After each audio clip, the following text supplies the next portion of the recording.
ಗುರು ಐಲ್ಮಿಲ್ road ಇಂದ straight ಆಗಿ ಹೋಗ್ತಾ ಇದ್ರೆ ಆರ್ಚಿಯಿಂದ ಸ್ಟ್ರೇಟ್ ಲಿಂಗ್ಲಾಶ್ಪುರಂ ಕಡೆ ಹೋಗೋ ರೋಡ್ ರೈಟ್ ಹ್ಯಾಂಡ್ ಸೈಡ್ ನಿಮ್ಗೆ ಒಂದು ಔರಾ ಕಲೆಕ್ಷನ್ ಅಂತ ಬರುತ್ತೆ. ಫಸ್ಟ್ ಫ್ಲೋರ್ ನಲ್ಲಿ ಇರೋದು, ಕೆಳಗಡೆ ಬಂದು ಚಿಕನ್ ಅಂಗಡಿ ಇದೆ.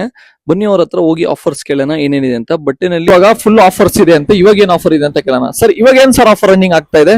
ಸರ್ ಇವಾಗ ಒಳ್ಳೆ ಪ್ರೀಮಿಯಂ ರೇಂಜ್ ಅಲ್ಲಿ 999 ಗೆ ಕಾಂಬೋ ಆಫರ್ ಕೊಡ್ತಾ ಇದೀವಿ. ಶರ್ಟ್ ಪ್ಯಾಂಟ್ ಮತ್ತೆ ಲೆನಿನ್ ಶರ್ಟ್ ಪ್ಯಾಂಟ್ ಇದೆ, ಮತ್ತೆ ಫಾರ್ಮಲ್ಸ್ ಅಲ್ಲಿ ಇದೆ, ಕ್ಯಾಶುವಲ್ಸ್ ಅಲ್ಲಿ ಇದೆ, ಮತ್ತೆ ಇನ್ನ ತುಂಬಾ ಆಫರ್ಸ್ ಇದೆ. ಬನ್ನಿ ಸರ್ ನೋಡೋಣ. Okay okay. Drop shoulders T shirt ನಿಮ್ಗೆ 1000 ರುಪೀಸ್ಗೆ 4 ಕೊಡ್ತಾ ಇದಾರೆ. ಆಮೇಲೆ ಶರ್ಟ್ಸ್ ಬಂದು 1000 ಗೆ ನಿಮ್ಗೆ 3 ಕೊಟ್ಬಿಡ್ತಾ ಇದಾರೆ. ಆಮೇಲೆ ಪ್ಯಾಂಟ್ ತುಂಬಾ ಕಮ್ಮಿಗೆ ಸಿಗ್ತಾ ಇದೆ. ಆಮೇಲೆ 1200 ಗೆ ಕಾಂಬೋ ಆಫರ್ ಕೊಡ್ತಾ ಇದಾರೆ. ಆಮೇಲೆ 999 ಗೆ ಕಾಂಬೋ ಆಫರ್ ಕೊಡ್ತಾ ಇದಾರೆ. ಹೋಗಿ ಮೋರ್ ಆಫರ್ಗೋಸ್ಕರ ಅವ್ರ ಹತ್ರ ಕಾಂಟ್ಯಾಕ್ಟ್ ಮಾಡ್ಕೊಳ್ಳಿ, ಅಥವಾ ಇವ್ರ ಹತ್ರ ಎಲ್ಲಾ ತರ ಸಿಗ್ತಾ ಇದೆ. ಹೊಸ ಸ್ಟಾಕ್ ಬಂದಿರೋದು, ಹೋಗ್ಬಿಟ್ಟು ಬೇಗ ಗ್ರ್ಯಾಪ್ ಮಾಡ್ಕೊಳ್ಳಿ. ಆಫರ್ಸ್ ಲಿಮಿಟೆಡ್ ಟೈಮ್ ಆಫರ್ಸ್ ಇದೆ ಇವ್ರ ಹತ್ರ. ಆಮೇಲೆ ಶರ್ಟ್ ಎಲ್ಲ ಲೆನಿನ್ ಶರ್ಟ್ ಎಲ್ಲ 400 ರುಪೀಸ್ ಇಂದ ಸ್ಟಾರ್ಟಿಂಗ್ ಇದೆ. ತುಂಬಾ ಕಮ್ಮಿ ಬಜೆಟ್ ಇಂದ ಸ್ಟಾರ್ಟಿಂಗ್ ಇದೆ. ಸ್ಟಾರ್ಟಿಂಗ್ ಇವ್ರ ಹತ್ರ 99 ಇಂದನೂ ಸ್ಟಾರ್ಟ್ ಇದೆ. ಆಮೇಲೆ ಜೀನ್ಸ್ ಪ್ಯಾಂಟ್ ಎಲ್ಲ 650 ಇಂದ ಸ್ಟಾರ್ಟ್ ಇದೆ. ಹೋಗ್ಬಿಟ್ಟು ಒಂದ್ ಟೈಮ್ ಟ್ರೈ ಮಾಡಿ ನೋಡಿ, ನಿಮಗೆ ಗೊತ್ತಾಗುತ್ತೆ. ಯಾರಿಗಾನ ಗೊತ್ತಾಗಿಲ್ಲ ಅಂದ್ರೆ ಸ್ಕ್ರೀನ್ ಮೇಲೆ ನಂಬರ್ ಹಾಕಿರ್ತೀನಿ, ಆ ನಂಬರ್ಗೆ ಕಾಲ್ ಮಾಡ್ಕೊಳ್ಳಿ. ಇದೇ ತರ ಹೆಚ್ಚಿನ ವಿಡಿಯೋಗಾಗಿ ಸದಮ್ ಕನ್ನಡ ಶೇರ್ ಮಾಡಿ, ಫಾಲೋ ಮಾಡಿ ಗುರು.